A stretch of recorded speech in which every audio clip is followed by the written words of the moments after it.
Bonjour à tous, je vais vous faire la présentation en replay de la dernière conférence que j'ai faite à la CCI de Bayonne à l'occasion du SEO Master 2025.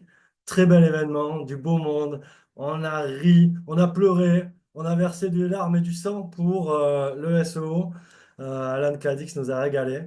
Et moi, je vais vous présenter cette erreur majeure, je dirais, en SEO qui pénalise les conversions et donc votre business. Allons-y. Alors, voici le petit résumé de ce que nous allons voir aujourd'hui. C'est une sorte de guide où, un, le trafic n'est pas corrélé avec le business. C'est pas parce que vous faites 10 fois plus de trafic que c'est forcément corrélé. On va voir. C'est un piège dans lequel les amateurs tombent facilement. Contrôler le triptyque SEO. Nous, pour nos clients, tous les mois, on crawl le site de manière à avoir un aspect, à maîtriser au moins l'aspect technique. Et on va voir, il n'y a pas que la technique qui est importante. La page concept. Alors, depuis toujours, avant de sortir un site web, il faut se poser les bonnes questions. Et surtout, pourquoi vous? Ça sert à rien de faire du SEO pour faire du SEO. Il faut un concept et souvent, cette page est très intéressante pour l'Internet et pour le SEO. Alors, il ne faut pas confondre aussi page cible et page produit. On a des pages cibles qui ne sont pas des pages produits et des produits qui sont des pages cibles. On va évoquer le sujet. Ne pas faire de cluster à l'heure du référencement sur les LLM, sur ChatGPT, sur tout ce que les gens nous demandent. Ne pas enrober une page transactionnelle par des pages informationnelles est une grossière erreur. Tout comme ne pas avoir de compte Webmaster Tools, Bing Webmaster Tools. J'en ai ouvert un pour la première fois cette année. Et ça aide. C'est game changing. C'est le cheat code. Pour parler comme les influenceurs de LinkedIn. On va faire du concret, on va pas faire de bullshit. On va pas parler de liens vectorisés ici. Parce que tout le monde sait ce que c'est des bons liens. Ne pas s'arrêter au premier niveau. Alors, une fois qu'on a fait son premier cluster de 10 pages, faut pas s'arrêter là. Et je vais vous expliquer comment. Alors, ne pas éliminer les pages peu, d'après vous, qualitatives. Justement, avec Aurélien Denis, avec Isabelle Mathieu, c'est des sujets qu'on a évoqués lors de cette rencontre. Et Isabelle Mathieu est en train de se poser des questions. 410, redirection, on refait le maillage interne. C'est très compliqué. Parfois, c'est très long. Et c'est ce qui m'a amené à faire cette conférence aujourd'hui. Alors, moi, je suis Nicolas Mercadieu. J'ai une agence SEO marketing.airforce, pas de .com, pas de .fr, .airforce. Le but, c'est de capter du trafic et de le convertir, de capter du bon trafic. J'ai une agence de voyage surf et kitesurf, Océan Aventure. Souvent, je le prends en exemple et aujourd'hui, on va plutôt mettre en avant quelques clients bien sympas avec des technologies un peu plus avancées que sur Océan Aventure. Parce que j'ai pas mal de clients dans le voyage et l'immobilier. Les deux, bizarrement, sont géolocalisés. On a des destinations et on a une zone géographique. Et vous allez voir que tout ça s'entremêle et je vais tâcher de rendre la chose facile. Alors, déjà, pourquoi cette conférence? En 2022, on s'est- je me suis pris pour un génie. J'avais un outil qui coûtait 30 euros par mois et j'ai envoyé 100 à 200 000 pages, texte, illustré, en full auto, full IA, même si c'était pas vraiment de l'IA, c'était plus un paraphraseur, c'était avant la sortie de ChatGPT. Et j'ai envoyé ça sur tout un réseau de sites et sur le Money Site. Bah, l'idée, c'était de voir ce que ça allait donner, hein. J'aime bien tester, et si j'ai mon Money Site, c'est aussi pour tester ça. Je ferai jamais ça sur les sites des clients. En fait, j'ai envoyé 3 paquets de 500 pages sur le Money Site. Il y a un autre atelier sur lequel les résultats de cette expérience ont été mis en avant, mais là, c'est plus le sujet.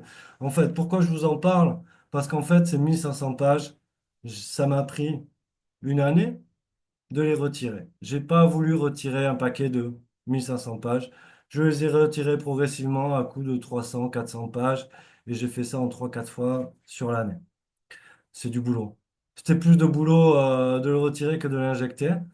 Et, euh, et donc, tout ça pour vous amener au fait que c'était des pages peu qualitatives.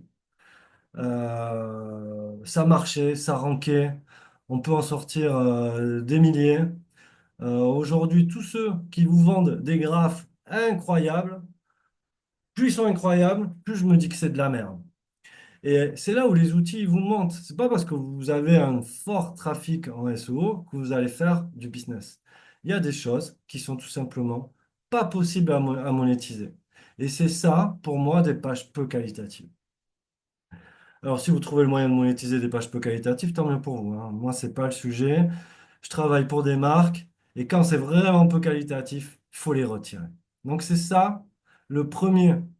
La première erreur, c'est de confondre trafic et business. Le piège du volume sans conversion. On va peut-être utiliser cet outil-là de présentation qui est quand même pas trop mal fait, hein. Moi, je dois éliminer des choses sur mon écran comme ma tête et un petit cadre de zoom. Bon, écoutez, c'est pas mal. On va continuer comme ça. Donc, le piège du volume sans conversion, on le trouve chez les débutants, mais aussi chez certaines agences SEO peu scrupuleuses. C'est déjà arrivé que des gens viennent me voir et me disent, voilà ce que j'ai fait avec un autre. Est-ce que c'est bien? Ben, écoute, c'est là. Donc maintenant, on va faire avec. Mais moi, j'aurais pas été comme ça. Je préfère partir d'une page de business et travailler autour plutôt que d'aller vers du vanity metric qui va donner des fortes courbes, des beaux travails, mais pas de conversion.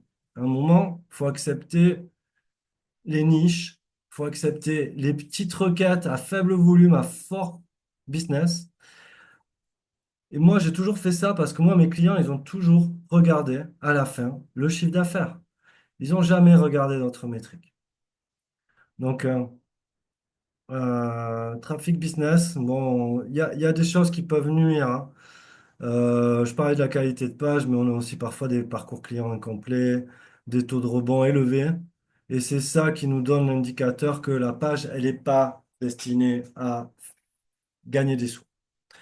Alors, c'est très difficile. Fred Perez me dit, moi, j'ai choisi mon vendeur de terrasse parce qu'il était visible sur des requêtes informationnelles.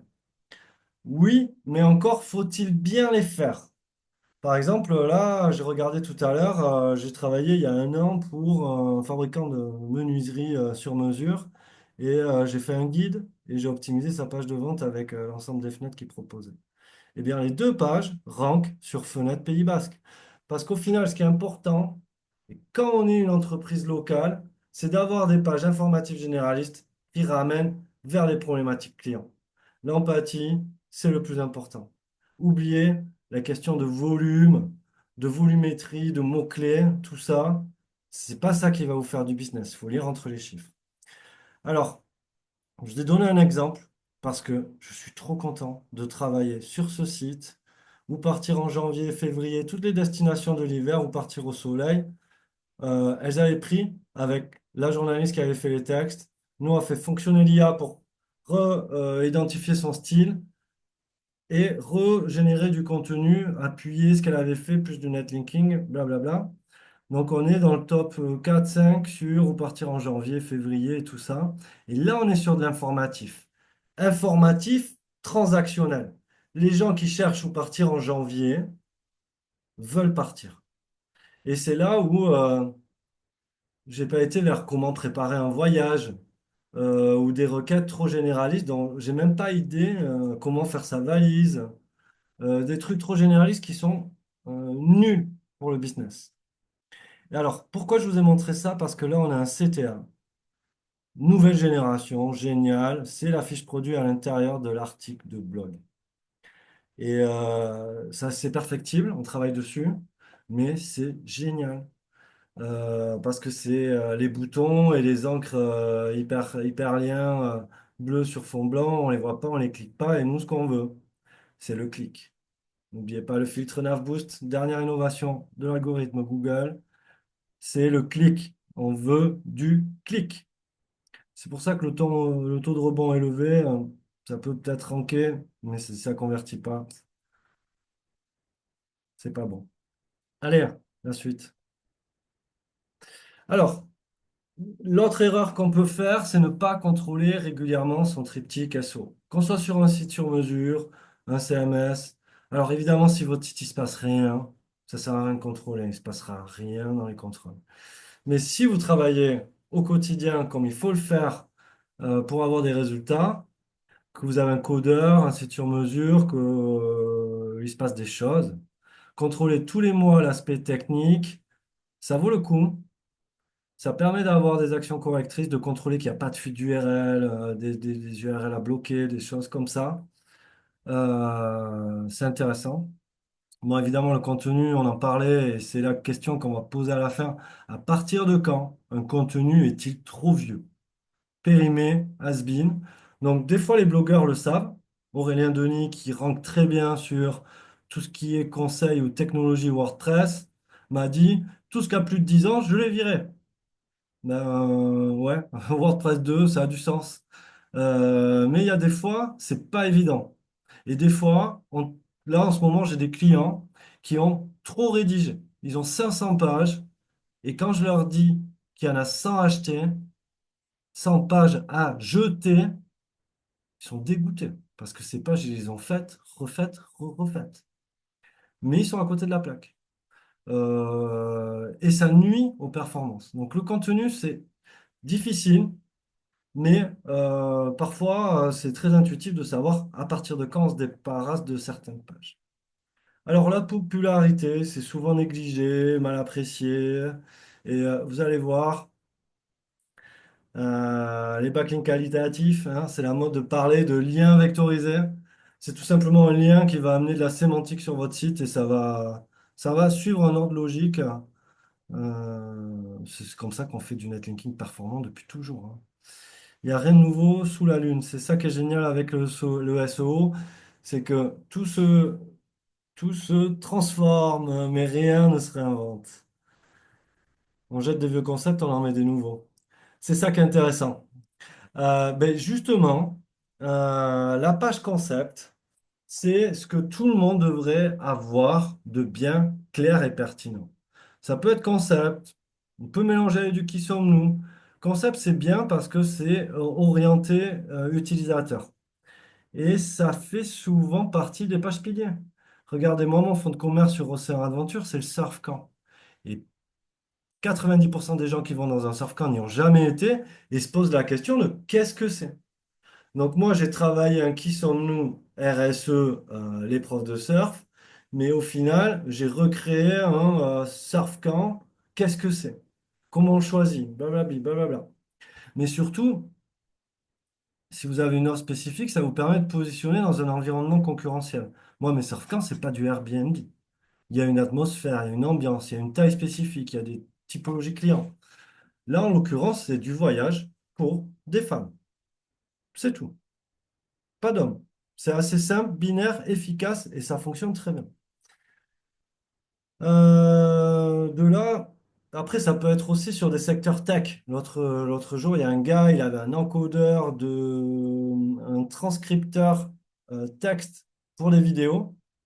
C'est pas de la transcription, mais pour faire des sous-titres, pardon. Donc, il y a une grosse base AI, on pouvait modifier à la main. Et il avait une technologie, quand il m'en parlait, c'était simple, clair, efficace. Mais sur son site, je ne retrouvais pas cette simplicité, cette clarté. La page concept permet d'avoir ça. Et bizarrement, quand on la positionne bien, enfin quand elle est bien travaillée, elle va se positionner parmi les pages de tête des pages piliers de votre site. C'est-à-dire que les gens, ils vont la trouver, même si elle n'est pas dans le menu ou très bien mise en évidence. Alors, point 4, on y est presque. On est sur des choses simples. Page cible, page produit, page cible. Des fois, c'est les mêmes, des fois, c'est pas les mêmes. Alors, j'ai eu des pages produits très chargées, avec 3000 mots, 100 photos, type voiture de collection. Les personnes regardent dans d'autres pays. ces fiches produits, il faut qu'elles soient complètes. C'est des produits à 100 000 euros, 200 000 euros, c'est des gros sous. Et j'ai eu à l'opposé des tisanes recommandées par un docteur, avec comment ça se prend, c'est quoi les bénéfices, blablabla. Et là, le prix n'était pas élevé, mais je pense notamment à des magasins de bijoux avec des prix très bas. C'est très difficile de faire 3000 pages. Et c'est pas forcément ça, la page cible. Il y avait quelqu'un qui parlait de sa boutique de lacets dans ceux qui ont été audités. Le lacet rouge, 30, page 32 cm, c'était pas une page cible. La page cible, ça pouvait être par contre une catégorie. Lacet rouge. Et avec différents types de rouge, différents motifs autour, différentes longueurs. Et là, moi j'aime bien, c'est une page de catégorie d'e-commerce. Je pense notamment là, au jambon de Bayonne, j'en ai vendu 200 ou 300 000 euros pendant le Covid. La page qui allait ranker sur jambon de Bayonne, c'était la page de catégorie. Donc c'est sur celle-là qu'on a amené de l'information, des questions et qu'on a complété au niveau transactionnel pour capter des recherches, qu'on a complété pour capter des recherches informationnelles. Alors, ne pas faire de cluster.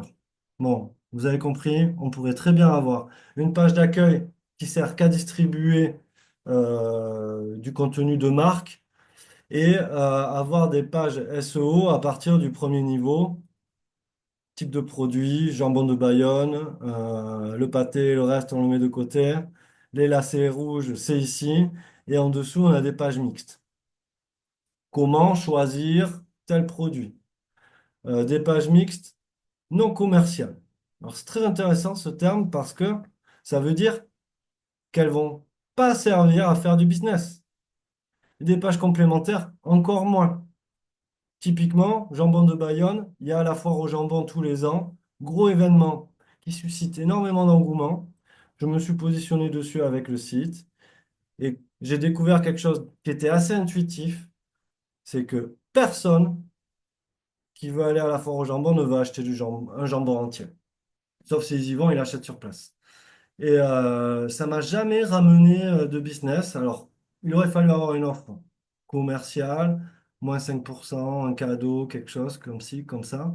Mais ça se comprend si vous êtes dans l'immobilier neuf, le salon de l'immobilier neuf, c'est intéressant au niveau informationnel de se positionner dessus. Mais au niveau transactionnel, c'est pas là que vous allez faire du bis, sauf si vous le tournez bien et que vous êtes visible en amont et que vous faites de la pub et que vous invitez quelque chose. Bref, c'est très difficile à savoir quand est-ce qu'on est près du transactionnel ou pas, parce que ça dépend des bras de levier qu'on peut mettre en place. Bref, vous l'avez compris, ici on a un cluster hiérarchisé par niveau et qui couvre une cible sur différentes étapes du parcours d'achat. Information première, information secondaire, je suis prêt à acheter, je compare, etc., etc. Et j'achète. Donc en fait, c'est ça qu'on peut parler d'alignement des intentions utilisateurs. Information première, le piment d'Espelette est-il fort et piquant? Et là, je déroule une réponse. Et après, je fais un lien vers la page transactionnelle. Donc là, on a mis quatre types d'informations parce que celle-là, navigationnelle, elle est spécifique à des marques. Je cherche telle marque. Donc, je cherche telle marque ou telle marque. C'est souvent intéressant pour comparer des éléments. Commercial, il compare avant d'acheter. Donc, on peut avoir une approche binaire information-transaction et on peut aussi compléter avec comparatif de marque. Alors, c'est toujours délicat de le faire sur son site. On peut le faire en off-site sur des sites partenaires. C'est très intéressant. C'est le grand retour des réseaux de sites, hein. Cela dit, avec les LLM, on travaille plus que jamais sans ni réputation. Donc, ça vaut le coup d'y réfléchir et de faire quelque chose de simple et objectif. Enfin, subjectif. Objectif pour l'internaute, mais subjectif qui ramène à soi. Donc, il faut choisir les critères de comparaison et c'est là où c'est intéressant de le faire. Commercial, bon, je traitais les deux avec mes petits commentaires. Alors, qu'est-ce qu'on a d'autre? Ah, les liens internes. Cluster, on parlait d'alignement des intentions de recherche. Et les liens internes, ben justement, vendredi dernier, le lendemain de la conférence, on a mis en place un petit lien.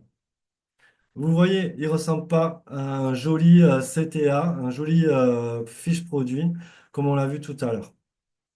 C'est normal, c'est le premier G, c'est le minimum que le SEO il veut. C'est-à-dire que sur ce site, on a une page cible qui est une seule formation principale et le site il fait 100 pages. Donc en théorie et en pratique, les 100 pages doivent ramener vers l'objectif. Alors, évidemment, ce texte, il est triste à mourir, mais c'est la première étape pour après avoir un joli packaging et quelque chose comme ce qu'on a vu tout à l'heure. D'accord? Vous avez compris le maillage interne? Alors, là, on est sur du niveau 2. On a une page sur comment choisir une cuisine ouverte ou une cuisine fermée, le déroulé, et moi, je vous propose la formation architecture. Je peux le mettre dans le widget là, je peux la répéter à l'intérieur de la page, etc., etc. On est en pleine refonte, du coup, hein. Ne vous inquiétez pas, c'est pas péjoratif que je dise que c'est pas beau. Voilà, alors, vous avez compris, on a fait un petit cluster interne avec un petit niveau. J'aime bien considérer que ce cluster, il va s'agrandir et il va avoir un niveau 1. C'est-à-dire qu'il va avoir un site d'autorité qui va pointer sur lui. Là, en l'occurrence, ça pourrait être quoi? Ça pourrait être France Compétences pour l'école d'architecture. Ils disent, ben voilà, cette école, elle propose des métiers labellisés avec le RNCP, etc. Et là, en l'occurrence, j'ai pris l'exemple de l'école de surf d'Andaya, qui était présent, un partenaire à moi, qui est sur l'Office de tourisme. Là, on a une page de niveau 1 qui appuie les pages piliers. Son site, il fait 10 pages, c'est un excellent exemple. Il y a deux, trois informations. Il a eu un audit, il sait qu'il faut qu'il refonde, mais à l'horizontale, il a d'autres sites comme celui-là qui vont appuyer sa page pilier. Et donc, au niveau 1, on a une dizaine de pages internes, externes, puissantes. Ce qui est intéressant, c'est de faire la même chose sur un deuxième niveau, avec des pages informatives. Pourquoi Hendaye? Est-ce que Hendaye, c'est bien pour apprendre à surfer? Pourquoi c'est mieux que la Côte des Basques, etc., etc.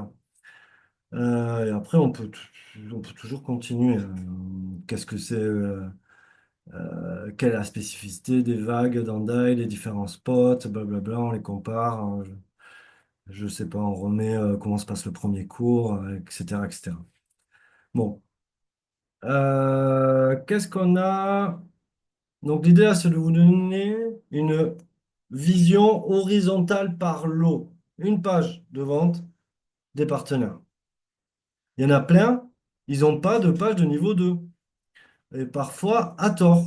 Et ça impacte la visibilité sur les LLM. On va voir pourquoi. Alors, l'erreur, c'est de s'arrêter au premier niveau. C'est ça que je veux dire. C'est-à-dire que ce qui est intéressant, c'est d'avoir une page cible. Je pense aller à Wallet Bitcoin, puis avoir 100 pages, comme on l'a vu là sur l'école d'architecture intérieure, qui vont pointer sur cette page cible. Ensuite, les 100 pages qu'on a là, imaginons des vidéos hyper rigolotes sur pourquoi avoir un wallet pour ces bitcoins et toute une série, nanana. Et tout ça, ça va être sur YouTube, ça va être partout et on arrive très vite à 1000 liens sur les 100 liens précédents. Et là, on comprend l'idée de cluster, de pyramide interne, externe. Parce qu'au final, les liens externes de YouTube, vous les intégrez dans vos pages, vous les rendez plus riches. Donc l'externe, l'interne, tout s'entremêle. Et là, ici, on voit un tableau de Majestic avec, c'est rigolo Majestic parce qu'on voit les différents niveaux. Un, 2, 3, 4. Alors, ce qui est drôle et ce qu'il faut retenir dans cette explication, c'est que le niveau 4, niveau 2 et 3, pardon, va pointer sur un niveau 1. Le niveau 1 va pointer sur les liens internes. Les liens internes vont pointer sur les pages cibles. Et au final, ça forme un heureux écosystème technique. Il est parfois rare que l'internaute il arrive du bout de la chaîne. Mais pour pousser les pages, c'est ça que j'ai oublié de dire tout à l'heure, quand je vous ai montré le cluster, il y a plusieurs objectifs. C'est pareil, dans le cluster, je n'ai pas commenté pourquoi j'appelais la page cible une page à 10 000 euros. une page à 10 000 euros, c'est représentatif, ça veut dire qu'elle va générer au moins 100 000 euros. Et elle coûte cher parce qu'on la renouvelle, on la contrôle, on fait des vidéos, elle est multimédia, on la travaille, on fait de l'A/B testing, vous voyez? On travaille dessus en continu. Donc on arrive très vite à 10 000 euros, sans compter la pub qu'on va mettre dessus. Alors, nous, ce qu'on monitore aussi quand on fait du netlinking, c'est le volume de domaines référents. Tout à l'heure, je parlais de contrôler le triptyque SEO. On regarde le volume de perte. Parce que nous, on sait créer des liens. Et on sait compenser les pertes. Parce que les liens, ils ont des durées de vie. Là, en l'occurrence, ce qui s'est passé, c'est une campagne de presse de 2024. Et les articles, ils ont quand même duré une année, ce qui est énorme. Mais un article de presse, il passe sur la page d'accueil, il passe en page 2 sur la catégorie, puis après, il ne sera jamais revu. Donc, il se désindexe de Google. Et on a des domaines comme ça qui disparaissent. Donc, le tout, c'est d'avoir un volume de création qui soit supérieur au volume de perte. C'est ça qu'on contrôle en adlinking. Là, on est un peu faible et il nous faudrait plus de budget. Alors, oui et non, parce qu'on perd des domaines, on gagne en volume. Donc, tant qu'on voit que les positions, elles vont bien, que ça n'impacte pas les positions, on continue. Donc, on ne demande pas plus de budget ni rien du tout. Qu'est-ce qu'on a d'autre de sympa?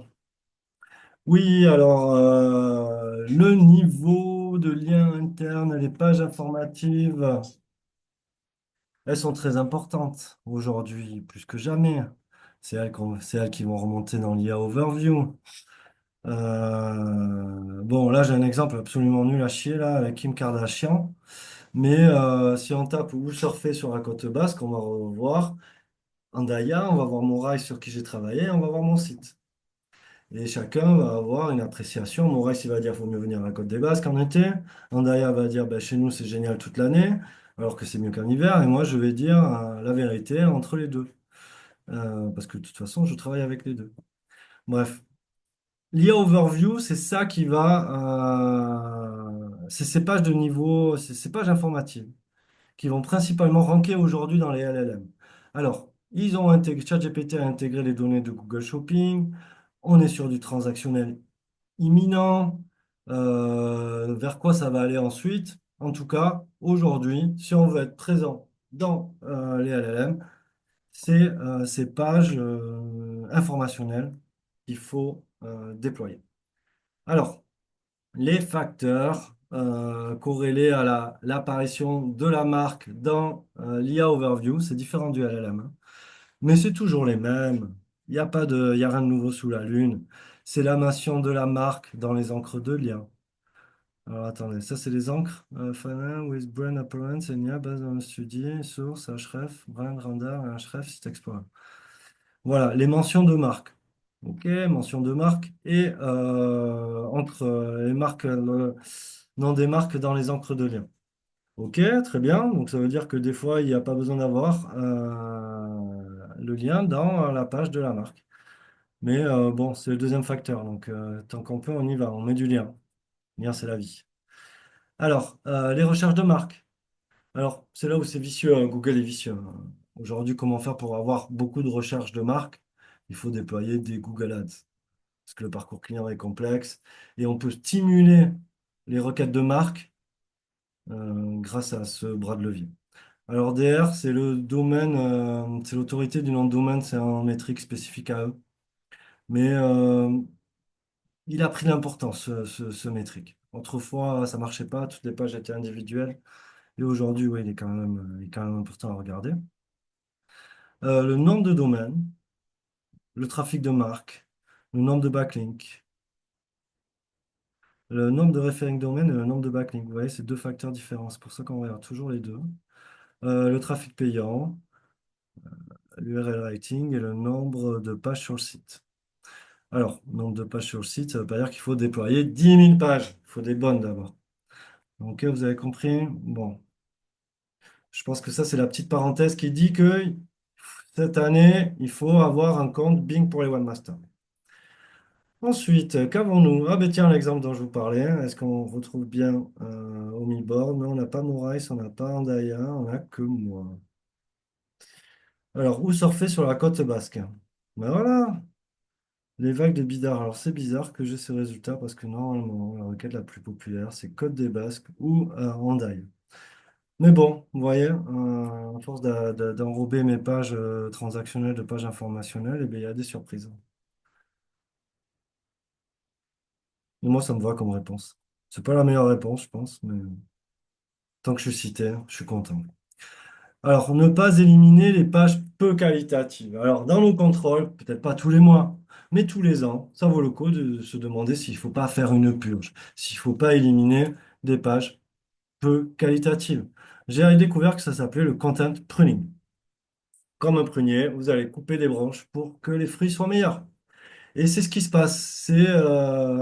C'est là où les stratégies de cocon sémantique ont une limite.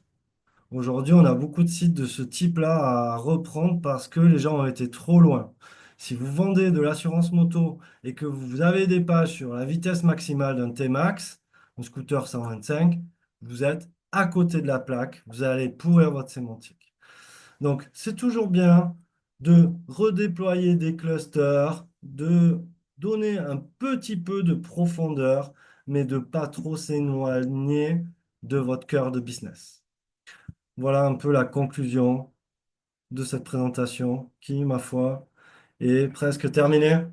Et ce slide dit, ben, le SEO, c'est un métier, il faut suivre, il faut itérer, il faut corriger, il faut rajeunir tous les ans sa page et réinvestir sur les pages cibles. Mesurer, analyser, ajuster, itérer. Et voilà, rien de nouveau sur la planète. J'espère que cela vous a plu. Bonne fin de journée à tous. Si vous avez des questions, n'hésitez pas à les poser en commentaire ou à m'écrire directement. Bye bye.